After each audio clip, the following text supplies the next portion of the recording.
안녕하세요. 골방성경입니다. 오늘은 골방 25주 미가여 돌아오라. 자, 해당되는 성경은 이사야서와 미가서입니다. 자, 먼저 흐름 먼저 볼게요. 자, 흐름을 우리가 먼저 보는 이유는 하나님이 인간에게 그 가르침을 주실 때 인간의 이야기로 가르침을 주시기 때문에 성경을 읽을 때는 시간이 풀어지는, 즉 역사 순서대로 읽어야 합니다. 역사 순서로 읽어야 맥락을 알 수 있죠. 배경을 알 수 있다는 얘기예요. 배경을 알아야 원인도 알아내고 또 우리가 지금 하고 있는 것의 결과가 어떨지 짐작도 할 수 있고, 그래서 우리는 성경을 역사의 시간 순서대로 읽습니다. 자, 지금 우리가 이제 구약 성경 하고 있는데요. 구약 성경은 8시대, 우리가 이제 편의적으로 그렇게 나눕니다. 근데 우리는 7과로 나눠서 하죠. 태초 족장 시대고요. 족장 시대 후에 출애굽 시대. 요까지가 이제 모세 오경이죠. 그 다음에 여호수아서부터 정복 시대, 사사기, 정복한 후에 땅을 나눠가지고 사사들이 등장해서 사실은 문제가 먼저 발생하죠. 이 사람들이 자치 시대를 열어서 스스로 살아가는데 잘 하지 못해서 사사가 등장해서 돕다가 사사라는 그 리더십이 적합하지 않기 때문에 결국은 왕국 시대로 넘어가죠. 그래서 사무엘이 이제 사울을 안수하면서 사울, 다윗, 솔로몬 이렇게 되고요. 다윗과 솔로몬 시대에 큰 번성을 이루었기 때문에 이때 이제 시가서와 지혜서를 우리가 같이 읽습니다. 아까 말씀드린 대로 성경은 시간순으로 하나님이 인간의 이야기를 풀어낸 순서대로 읽기 때문에 이 시대에 우리가 시가서와 지혜서 같이 읽고요. 솔로몬 이후에 나라가 이제 분열이 됐죠. 북왕국과 남왕국으로. 이때 선지자들이 등장을 했기 때문에 선지서를 우리가 같이 읽고 있습니다. 이어서 분열왕국이 차례대로 멸망하고 남왕국 유다가 바벨론의 포로로 잡혀가면서 포로 시대가 됐고요. 페르시아 제국이 들어서면서 귀환 정책을 펴서 귀환 시대가 되죠. 자, 이렇게 우리가 이제 구약 성경을 읽고 있는데 우리는 지금 이제 분열왕국 시대 하고 있습니다. 자, 분열왕국은 다시 5주로 나눠서 공부를 하는데요. 왕국이 분열되는 장면, 솔로몬 왕의 아들 르호보암과 또 북왕국 지파 사람들이 모여서 솔로몬의 부하였던 여로보암을 중심으로 나라가 남왕국, 북왕국으로 분열이 되고, 제일 먼저 이제 북왕국이 멸망하죠. 북왕국은 여로보암이 시작부터 우상 숭배로 넘어갔기 때문에, 그리고 이어서 계속해서 쿠데타가 일어나죠. 안 좋은 나라였어요. 북왕국이 멸망이 되고, 북왕국이 멸망한 후에 이제 남왕국 유다만 남아 있는데 이때 이사야 선지자 같은 분들이 유다여 돌아오라 라는 메시지 전했고, 그 메시지 듣지 않았기 때문에 결국 남왕국이 멸망하고, 이렇게 북왕국과 남왕국이 멸망한 후에 기다리는 것은 소망의 날, 회복의 날, 여호와의 날이죠. 이 날, 자, 이제 그것이 여호와의 날이죠. 악인에게는 이 날이 심판의 날이고 의인에게는 회복의 날, 이렇게 됩니다. 자, 이렇게 분열왕국 5주에 걸쳐서 공부할 텐데 지금 우리는 유다여 돌아오라 이 부분을 하고 있습니다. 자, 시간적 배경은요. 주전 722년부터 주전 722년이 북왕국의 멸망한 해죠. 그때부터 시작해서 주전 695년 이때가 이제 이사야와 미가의 사역이 마무리된 해로 보고 있습니다. 이제 500년대로 넘어가야 남왕국이 이제 멸망에 이르죠. 이때를 우리가 요번 과에서는 이때만 시간적 배경으로 보고 있습니다. 자, 공간은 남왕국 유다죠. 일단 북왕국은 사라졌고요. 그리고 바벨론과 페르시아 제국, 물론 또 아수르까지 포함할 수 있어요. 이렇게 남왕국 유다를 넘보고 있었고 연관을 갖고 있었기 때문에 공간적 배경으로 볼 수 있습니다. 보시면 아수르 제국이 지금 북왕국 완전히 하고 남왕국도 조공을 받아가는 그런 상태였죠. 그 후에 바벨론 제국, 신바벨론이에요. 바벨론이 아수르를 무너뜨리면서 이 지역을 차지했고요. 그 뒤에 메데 바사 제국, 페르시아 제국이 이제 지역의 패권을 잡아가면서 바벨론을 잡아먹죠. 그래서 이제 우리가 그렇게 공간적 배경으로 보시면은 페르시아 제국이 나중에 이제 이렇게 크게 차지하는 걸 볼 수 있습니다. 자, 사회적 배경은 아수르의 위협이 계속됐죠. 북왕국을 집어삼키고 가만히 있지 않았거든요. 왜냐하면 아수르는 애국까지 그 목표를 하고 있었기 때문에 남왕국에 계속 쳐들어왔죠. 물론 조공을 바치는 그런 단계가 되긴 했지만 그래도 히스기야 왕 그리고 오늘 우리가 같이 보는 이사야 이 두 분의 신앙과 지혜로 이겨냅니다. 견뎌낸다고 하는 게 더 맞겠습니다.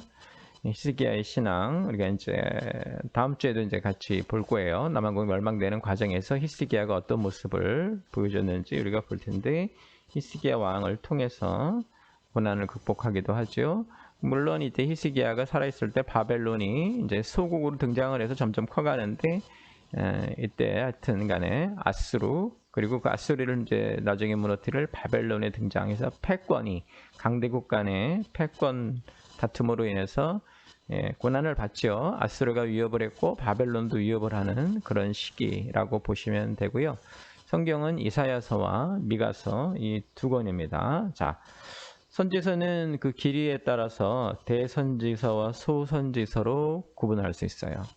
우리가 맨날 대선지서 그러면은 뭐지 그 선지자가 더 위대한 것처럼 생각이 드는데 그런 식의 이름을 붙인 건 아니고요. 길이에 따라서 대선지서, 소선지서 또는 제가 지지난주에 설명드렸지만 엘리야와 엘리사 같은 구전 선지자들 그 전기 선지자라고 부르고 이분들부터 이제 후기 선지자라고 부르는데 큰 의미는 없습니다. 대자가 붙었다고 더 잘하는 것도 아니고 소자가 붙었다고 그 활동이 미약한 것도 아닙니다. 성경에는 이렇게 대선지서가 4권이죠. 이사야서, 에레미야서, 다니엘서, 에스겔서. 부피가 상당히 길이가 상당히 길다 이 말이에요. 근데 그 중에 이제 이사야서가 첫 번째인데요. 가장 긴 것부터 나왔죠. 예언의 내용이 분열왕국 시대부터 포로 시대를 거쳐서 귀환 시대까지 120년간을 기록하고 있어요.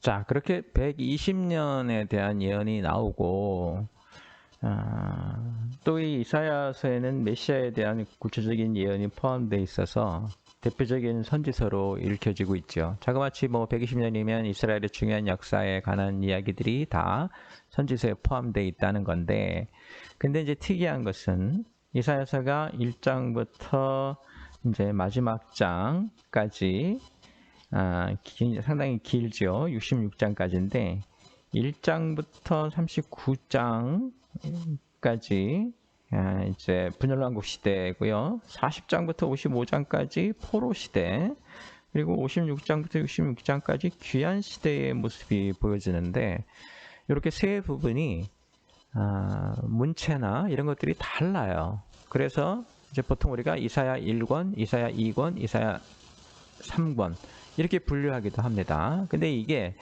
60년대, 70년대, 80년대 그 여러 가지 그 성경에 대한 문학 비평이니 이런 걸 적용했을 때 어떤 주장이 나왔냐면 이사야는 한 분이 쓴 게 아니라 여러 명이 쓴 것이다 라는 주장이 나왔어요.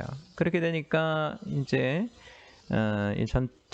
전통적인 기독교에서는 성경에서 이사야라고 붙였으면 이사야라고 봐라 라는 주장이 있었고, 이사야라고 붙었지만 글자 문체나 또는 말하는 그런 내용이나 또 시대가 너무 어떻게 한 사람이 120년간에 관한 이야기를 할 수 있느냐, 이래서 이제 이게 어떻게 보면 보수 신학과 이제 새로 되는 진보 자유주의 신학과의 전쟁터가 되기도 했죠. 또 어떤 일까지 있었냐면 한창 뜨거울 때는 말이죠. 그 신학교의 이제 총장이 구약 교수님을 불러서 그런 질문도 했어요. 그러니까 교수 임용 때 인터뷰할 때 면접 인터뷰죠. 그때 이사야서는 몇 권이냐 이제 이런 정말 직접적인 질문을 했고, 그래서 한 권이라고 해야 보수적인 기독교로 인정해서 이제 채용이 됐고 교수로, 그렇지 않고 세 권이라고 하면은 이제 진보적이거나 자유주의라고 해서 채용이 안 되기도 했던 무슨 나치 같죠. 이런 아주 극단적인 시대도 있었습니다. 지금은 별로 이렇게 중요하게 생각하지 않아요. 의미가 중요하지 않은 게 아니고요. 사람들이 그만큼 의미를 부여하지 않는다 이런 말이에요. 성경에는 이사야서 한 권으로 되어 있습니다. 그러나 실질적으로 세 권과 같은 역할을 하고 있고요. 나중에 이제 우리 후세들은 어떻게 이걸 이해했냐면, 자, 기본적으로 선지서는 예언서기 때문에 120년간에 대한 얘기를 할 수 있다. 이사야가 분열 왕국 시대에 살았지만 포로 시대나 귀환 시대 얘기할 수도 있다. 이렇게 보는 시각이 있고요. 또 하나는 이게 고대와 현대의 차이인데요. 지금은 무슨 저작권이 이런 걸 되게 중요시하기 때문에 이걸 누가 썼느냐, 이 말이 맞느냐, 저자가 누구냐, 몇 년도에 나온 거냐, 이런 걸 되게 중요하지만 옛날엔 그러지 않았거든요. 예, 고대에는 그런 저작권 같은 거 중요하지 않고 메시지의 내용이 무엇이냐 이런 게 중요했고, 또 하나는 지금은 어떤 사람의 이름으로 쓰여졌냐, 그래서 그 사람이 썼냐 안 썼냐가 중요하지만 이사야 시대는 이사야가 데리고 다니는 제자들이 있었어요. 그 제자들이 이사야 선지자의 말을 받아서 쓸 수도 있었어요. 그렇기 때문에 문체가 달라질 수도 있고, 쉽게 말하면 뭐 경상도 사투리로 쓰다가 전라도 사투리로 쓸 수도 있고, 대표적인 걸 우리가 이제 어디서 볼 수 있냐면 공관복음서에서 볼 수 있죠. 마태복음, 마가복음, 누가복음 똑같이 예수님의 사역에 대해서 기록했는데 서술 방식도 다르고 보는 관점도 다르고, 이렇게 해서 이제 어떤 예수님의 이야기를 완성하는 것처럼 이사야라고 하는 한 분 아니라 이사야가 데리고 다니던, 그래서 우리가 이제 보통 이사야 스쿨이라고 부르는데요. 거기서 공동집필이라는 말도 요즘에 쓰는 말이고요. 이렇게 스승이 이렇게 말을 했다, 이렇게 보셨다, 이제 이런 게 다 모아져서 이사야서가 되지 않았나 이렇게 이해합니다. 지금도 만약에 어디 가서 누가 이사야서 몇 권이냐 이렇게 물어보면 지금 이게 정통 보수냐 아니면 진보 자유주의냐를 가름하는 중요한 질문을 하는구나 이렇게 생각하지 마시고요. 한심한 질문을 하고 있다 이렇게 보시면 돼요. 성경에 책이 나와 있고 그 책에서 우리가 메시지를 받으면 돼요. 그걸 가지고 뭐 이렇게 저렇게 싸우는 것 자체가 의미가 없고, 지금은 그런 싸움하는 사람도 없습니다. 그러나 나와 있는 팩트는 이겁니다. 성경은 이사야가 썼다고 되어 있어요. 그런데 이렇게 큰 120년간의 시대를 다 아우르고 있고 문체가 달라지는 책들이 조합이 된 것처럼 보이기 때문에 그런 이야기도 있었다라고 이해하시면 될 것입니다. 네. 더 중요하게 이거에 대해서 왈가왈부하고 싶으면 개인적으로 만나서 다시 얘기해도 될 겁니다. 자, 성경적 배경은 그렇고요. 자, 이제 성경 이야기로 들어가겠습니다. 자, 이사야는 이제 남왕국 유다를 중심으로 활동했는데요. 유다의 그 우시야 왕 시대에 이제 사역을 시작한 거로 보이고, 요담, 아하스, 히스기야 시대에 이렇게 백성의 회개를 촉구하며 유다와 이웃 열방들에게 다가올 심판을 선포했죠. 원래 이사야는 예루살렘 사람이었고요. 그의 아내도 여선지자라고 부름받았죠. 자, 우시야 왕 시대의 이사야가 유다에 다가오는 하나님의 심판을 환상으로 보게 되죠. 환상입니다. 남왕국 유다는 이제 사실은 주전 587년에 함락되지만 이미 한 세기 전부터, 그러니까 이사야가 활동한 시대부터 회복 불능의 상태였어요. 어떻게 회복 불능의 상태였냐면 하나님 거부하였고, 하나님은 그들의 타락과 사회적 부정이 그리고 가식적인 예배 싫어하셨죠. 이 두 가지가 다 안 좋은 거예요. 일단 가식적인 예배, 하나님 사랑에 실패했죠. 사회적 부정이 이웃 사랑에 실패죠. 기독교의 큰 두 기둥에 이 나라가 실패하고 있는 거예요. 그러니까 이미 멸망에 이르기 전에 멸망된 상태예요. 이게 오늘날 교회도 마찬가지입니다. 하나님 사랑과 이웃 사랑에 실패하면 교회는 더 이상 교회가 아닌 것입니다. 자, 하나님 뭐라 그러시냐면 소도 임자를 알건만 이스라엘은 하나님을 알지 못한다고 하시면서 죄로 가득 찬 유다를 심판하겠다고 하시죠. 근데 심판만 아니라 심판에 이어서 회복도 선포가 되죠. 여호와의 날에 대한 얘기가 이제 여기 나오기 시작하는데요. 예루살렘이 하나님의 도시가 될 것이다. 그래서 City of God, City of Sin, City of Satan 이런 얘기도 이제 나오게 되는데, 아무튼간 하나님의 도시가 돼서 온전한 평화를 얻게 될 것이다. 이렇게. 그런데 이 평화가 이루어지기 전에 이스라엘 백성들의 죄와 잘못은 심판을 받아야 되죠. 죄의 근본은 교만입니다. 자, 유다의 교만한 자들은 낮아지게 될 것이고요. 하나님 한탄하신 게 극상품 포도를 심었는데 들포도를 맺었다라고 유다의 현실을 보여주시죠. 자, 이제 본론적으로 들어가면 우시야 왕이 죽던 해에 이사야가 환상을 통해서 하나님의 부르심을 받습니다. 제단 숯불을 입에 대서 죄의 사함을 받죠. 제단 숯불을 입에 댄다는 얘기는 찬송가로 우리가 많이 알고 있는 얘기인데요. 제단 숯불 입에 댄다는 얘기는 죄를 씻어낸다는 의미가 좀 있습니다. 하나님의 백성이 들어도 깨닫지 못하고 보아도 알지 못할 것이지만 이사야를 보낸다고 하시죠. 하나님 항상 그렇게 말씀하시죠. 내가 선지자를 보낸다. 그들이 안 들을 것이다. 보아도 알지 못하고 들어도 깨닫지 못할 것이다. 예. 보내는 분이 되게 힘이 빠지겠죠. 이제 그 당시에 백성들의 상태가 그 상태였다. 그래서 우리가 보이는 것 제대로 보지 못하고 들은 것 제대로 깨닫지 못하는 것 진짜 위험합니다. 예, 여러분도 항상 설교를 듣거나 말씀 공부할 때 늘 새겨드리시기 바랍니다. 그 다음에 이제 우시아의 손자 아스가 왕이 됐을 때 유다는 아수르에 대항하자는 이스라엘과 연합해서 아람의 요청을 거부하죠. 이스라엘과 연합해서 그 아람의 요청을 거부하는데 그래서 그들의 공격을 받기도 하죠. 유다가 이 어려움을 이겨낼 것이고 적들이 무너지게 될 것이라는 하나님의 뜻을 이사야는 꾸준히 전하죠. 이사야는 또 임마누엘 환상도 봤습니다. 임마누엘 환상은 심판과 언약을 상징하죠. 북왕국과 그들을 징벌할 아스르도 멸망할 것이고 큰 어려움을 겪은 유다에게는 구원자가 태어나서 구원을 베푸실 것이다 라는 말씀. 그래서 여호와의 날이 심판의 날이었다가 구원의 날이 되는 것이죠. 자, 이 심판의 선포는 여기서 그치지 않고요. 어디까지 이어지냐면 열방에 대한 심판까지 이어지죠. 먼저 북왕국 이스라엘의 멸망을 직접 우리가 보았죠. 그다음에 유다에 대한 예언이 선포된 후에 이사야를 통해서 하나님은 이제 열방을 향한 이때 이제 여기 이야기된 열방이 누구냐면 바벨론, 아수르, 블레셋, 모압, 다메섹, 사마리아, 구스, 애굽, 에돔, 아라비아, 예루살렘, 두로 등 모든 열방이 다 포함되어 있어요. 하나님의 관심은 이스라엘뿐만 아니라 이 땅의 모든 나라로 향하고 있는데요. 열방에 대한 선포는 기본적으로 당시 이스라엘과 유다를 괴롭히던 두 강대국 아수르와 바벨론을 향하고 있죠. 하나님은 이들을 이스라엘과 유다를 꾸짖는 회초리로 쓰셨지만 이들 또한 자신에 대한 죄의 대가를 받아야 되죠. 이스라엘과 유다의 적들이 멸망할 것이라는 미래의 회복에 대한 믿음도 함께 주시는 말씀인데 하나님은 하나님이 다스리시는 나라를 준비하시면서 열방들이 모두 무너지리라는 말씀을 선포하십니다. 그 다음에 이제 24장부터는 이 심판이 열방을 넘어서 범우주적인 심판으로 확대되는데요. 종말론적인 심판이라고도 합니다. 종말이 온다는 게 아니고요. 세상을 새로 시작한다. 그런 의미의 종말론적인 심판입니다.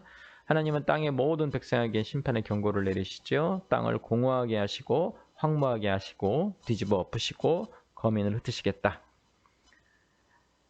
자, 공허해지고 황무해진다는 것은 창조 이전의 상태를 생각나게 하죠. 매우 안 좋은 겁니다.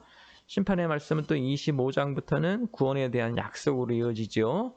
하나님이 선지자를 통해 주시는 말씀이 백성을 징벌하기 위해 주시는 말씀이 아니라고 제가 여러 번 말씀드렸습니다. 이런 경계의 말씀을 통해서 백성들이 회개하고 돌아오기를 하나님 원하시는 거죠. 감사와 하나님에 대한 찬양이 가득 차 있습니다. 그 찬양 속에 하나님의 하실 구원이 이제 보이는 거죠. 자, 그 다음에 28장부터 31장까지 하나님이 이제 불순종하고 있는 사람들에게 경고의 말씀을 더하시는데 사마리아와 유다의 지도자들에게 경고를 주시고 예루살렘에게도 큰 경고가 주어지죠. 애굽을 의지하고 있는 유다도 경고를 받습니다. 이때 이 사람들이 이제 다음 주에 우리가 남한국 멸망 과정에서도 보겠지만 애굽을 많이 의지했어요. 북쪽에서 큰 나라들이 쳐들어오니까 북왕국 그 호세아 왕 시절에 멸망의 시절이죠. 그때도 이 호세아 왕이 애굽을 의지하다가 더 오히려 멸망을 독촉한 계기가 됐죠. 아수르가 큰 위협이 되니까 자꾸 애굽을 의지하게 되는데 하나님을 외면한다는 죄악을 범하는 것이 되겠죠. 32장부터 35장까지 메시아와 그의 나라에 대한 말씀이 이어지는데요. 장차 한 왕이 나타나서 통치하는데 자, 무엇으로 통치합니까? 의로 통치하고 공평으로 다스리게 될 것. 그러니까 한 왕이 등장하는데 그 왕은 전쟁을 잘하고 힘이 많은 왕이 아니고요.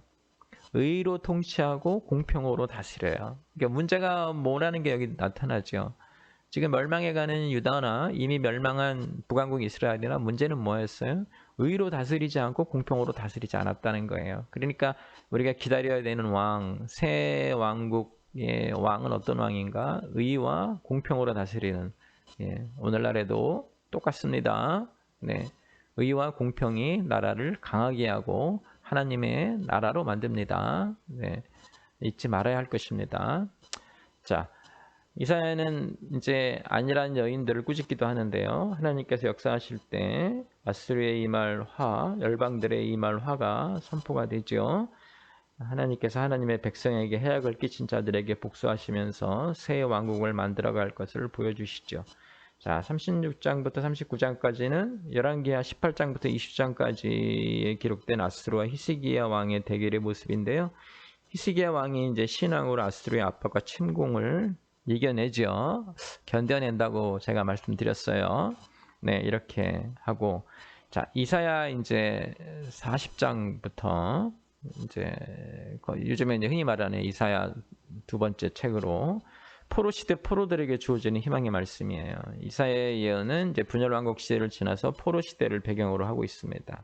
크나큰 징별이 된 멸망의 시대는 끝나고 이제 언약 백성은 포로로 잡혀서 바벨론에서 고난의 시간을 보내고 있죠. 하나님 여러 번 경고하셨는데 언약 백성들을 혹독하게 심판하셨지만 아직도 백성들을 사랑하신다는 거 우리가 기억을 해야 되죠.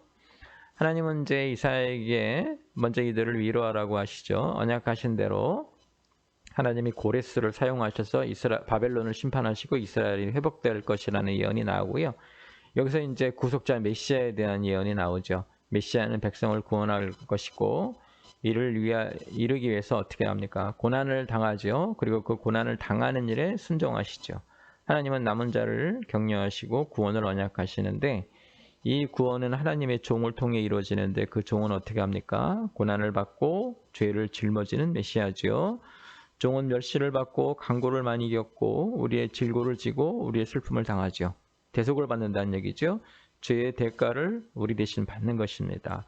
찔리고 채찍에 맞을 것입니다. 이 고난받는 종, 이분이 이제 이스라엘을 회복시킬 것인데 예수님에 대한 예언이라고 우리가 보고 있습니다. 하나님은 새 일을 약속하시며 영광으로 빛날 미래의 예루살렘을 보여주시죠. 신앙은 늘 미래에 대한 소망인 것 우리가 잊지 말아야 할 것입니다. 자, 포로에게 이제 희망을 보여준 다음에 그 다음에 이제 어느 시대로 넘어가게 되냐면 귀한 시대로 넘어가는 예언인데요. 이사야 56장부터 66장에 걸쳐 나타납니다. 56장부터는 다시 회복된 이스라엘이 보여지는데 백성들이 다시 이스라엘로 돌아왔죠. 포로 시대 이후에 이스라엘의 모습이 보여지고 있는 거예요. 이스라엘의 죄가 지적되면서도 장차 올 영광이 동시에 기록되고 있죠.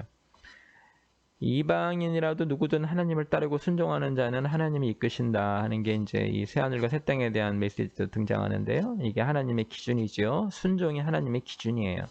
이스라엘은 이것에서 멀어졌고 이스라엘의 잘못된 지도자들은 죄짓기를 멈추지 않았죠. 이스라엘의 죄가 구체적으로 기록되면서 이스라엘이 우상 숭배를 멈추지 않았고 신앙의 모습도 진실되지 않아서 하나님이 이스라엘에게 참된 금식이 무엇인지를 가르쳐 주실 정도인데 그런 식의 금식은 내가 받지 않겠다 라고 말씀하시는 거죠.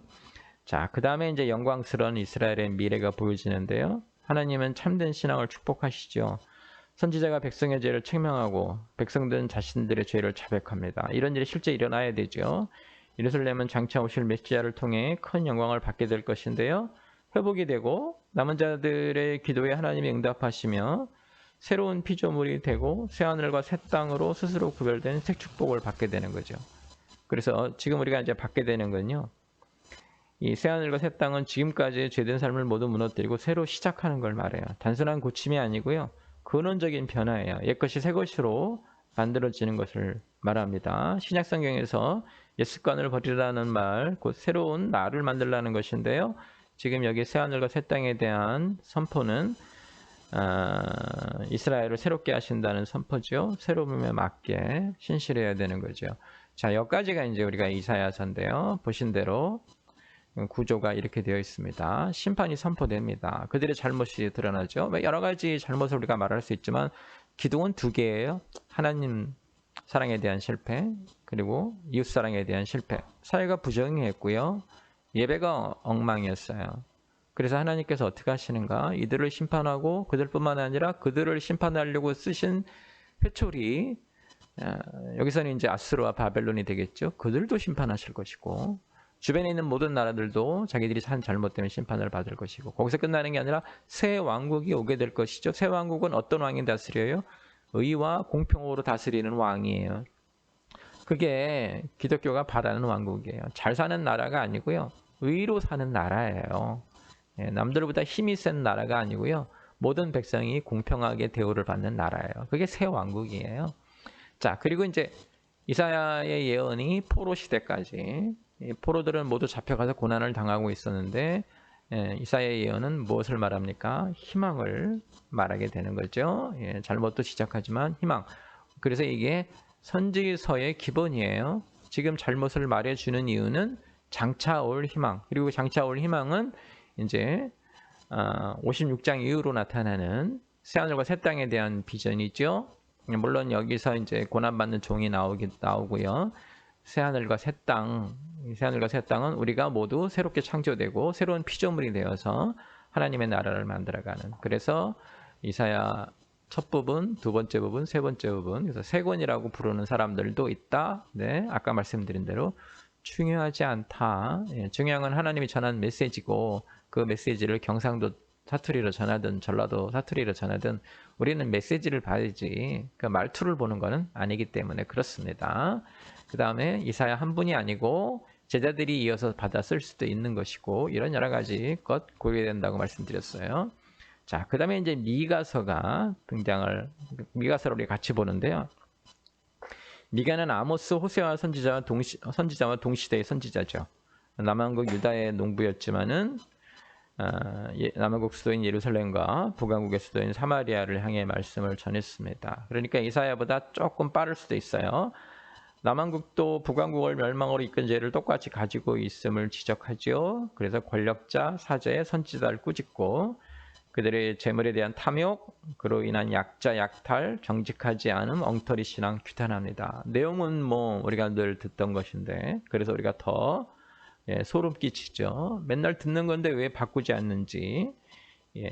하나님의 심판이 사마리아와 예루살렘에 닥칠 것이고 이어서 이제 미래에는 하나님이 영광스러운 미래를 보여줄 것인데 이런 심판을 통해서 우리가 변화되기 때문에 영광스러운 미래를 맞이할 수 있는 거죠. 그래서 1장에서는 먼저 사마리아에게 심판의 말씀이 선포되고 그 다음에 예루살렘에게도 선포되고 2, 3장에 걸쳐서 권력을 가진 사람들이 힘없고 약한 사람들을 학대하고 착취하는 잘못 보여주시죠.